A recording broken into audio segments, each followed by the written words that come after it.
Have you ever looked up at the night sky? You see countless stars, just tiny points of light in a vast, dark ocean. We know now that many of those stars have planets orbiting them, and some might be like our own Earth. But what if they are not? What if they are cold, barren worlds? Could we change them? This is the grand idea of terraforming. It's the process of transforming a hostile planet into a place where humans could live. A place with blue skies, flowing rivers, and breathable air. This isn't just a fantasy, you know.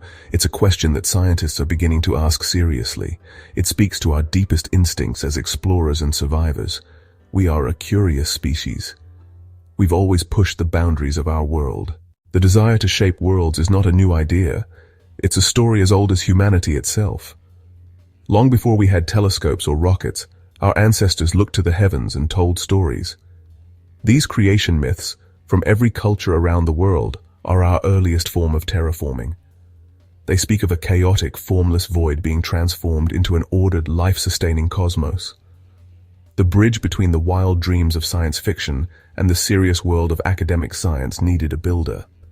That builder was Carl Sagan. In 1961, he published a paper titled The Planet Venus in the journal Science. In it, he proposed a method for terraforming Venus by seeding its atmosphere with genetically engineered microbes. By publishing in a prestigious scientific journal, Sagan gave the topic of terraforming a new level of legitimacy. It was no longer just a fun idea for a novel. It was a testable hypothesis that could be debated by his peers. The very first step in any realistic plan to terraform Mars is to make it warmer. The planet is currently trapped in a deep freeze, far too cold for liquid water to exist on its surface. The most direct way to raise the temperature is to enhance its natural greenhouse effect. Mars has a thin atmosphere composed mainly of carbon dioxide, which is a greenhouse gas. Scientists have proposed various methods, from placing giant mirrors in orbit to focus sunlight onto the surface, to building factories that would pump out powerful greenhouse gases. Once a planet has the right temperature, it needs the right air. An atmosphere does so much more than just give us something to breathe. It is a planet's protective blanket.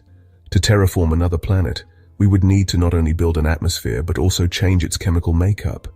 We would have to create a breathable atmosphere, a process that on Earth took an immense amount of time. With the right temperature and a developing atmosphere, a planet needs one more vital ingredient: liquid water. This is why Mars is such a compelling target for terraforming. We are now certain that Mars was once a wet world.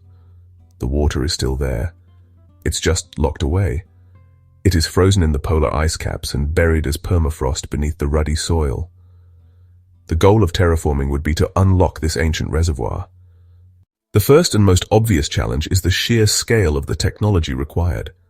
The tools we would need to terraform a planet simply do not exist yet. We are talking about engineering on a scale that is honestly difficult for the human mind to even comprehend. One of the most profound challenges in making Mars permanently habitable is its lack of a global magnetic field. Without this shield, any new atmosphere we create on Mars would be slowly but surely stripped away into space. The leading concept involves placing a powerful magnetic dipole satellite in a stable position between Mars and the Sun. This would be a large spacecraft generating an immense magnetic field. Beyond the technological hurdles lies another, equally massive obstacle: the cost. Terraforming a planet would be, without any doubt, the most expensive project ever undertaken by humanity. No single nation could afford it. Even a coalition of the world's wealthiest countries would struggle to finance such an undertaking. The project would require a level of global cooperation and financial commitment that has never been seen before. Perhaps the most profound challenge of all is not one of science or money, but of morality. Even if we had the technology and the funds, the fundamental question remains: do we have the right to do it? This is not a simple choice between right and wrong. It is a clash of competing values. What is our primary responsibility? To preserve nature as we find it, or to propagate life and consciousness?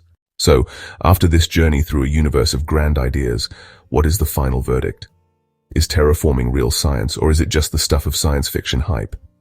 The answer, like the cosmos itself, is not so simple. It is, in fact, all three.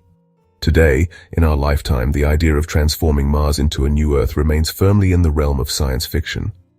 However, it is also undeniably a subject of real science. In laboratories and research institutions around the world, serious scientists are tackling the fundamental questions. Perhaps the most important lesson from studying terraforming has nothing to do with Mars or Venus at all. It has everything to do with Earth. In the process of figuring out how to build a habitable planet from scratch, we gain a profound and intimate appreciation for the one we already have. The immense difficulty of terraforming serves as a stark warning. If it would take thousands of years and unimaginable resources to make Mars even partially habitable, it underscores the folly of thinking we can simply abandon Earth and move to another planet. This is the enduring human dream.